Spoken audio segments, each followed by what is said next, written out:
நான் தேவன் படம் பண்ணும்போது ஒரு அந்த குஷால்தாஸ் பில்டிங்கில் ஒரு ஷூட்டிங் நடந்துட்டு இருந்துச்சு. என்ன படம்னு தெரியல, தவசியா என்னமோ ஒரு படம் நடந்துட்டு இருந்துச்சு. நான் போய் சார் நான் ஒரு படம் பண்ண போகிறேன்.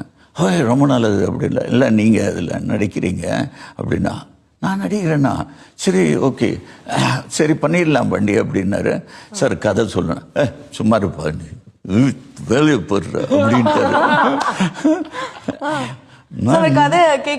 நான் நடிக்கிறேன் பாண்டி இப்போ அப்படின்னாரு. எனக்கு என்ன பண்றது என்ன பேசுறது ஒண்ணுமே புரியல. கண்ணெல்லாம் கலங்கிடுச்சு. என்ன இப்படி ஒரு வார்த்தை சொல்றாரு.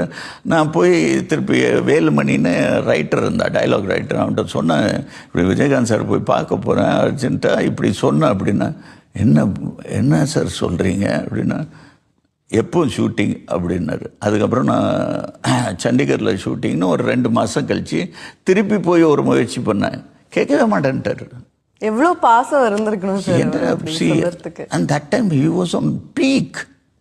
எந்த இடத்துல இருந்தாருன்னா, அவர் டேட்டுக்காக எல்லாரும் வெயிட்டிங்கில் இருப்பாங்க. அந்த சிச்சுவேஷனில் அவர் சொன்ன வார்த்தையெல்லாம் என்னால் அப்படியே இருந்தார். மறுபடியும் எதிர்பார்க்காத ஆளை நான் வந்து நிற்கிறேன்னா என்ன பண்ணுறது?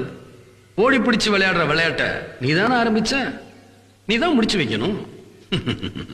ஆமா, டாக்குமெண்ட்ஸ் எல்லாம் எங்கே வச்சிருக்க?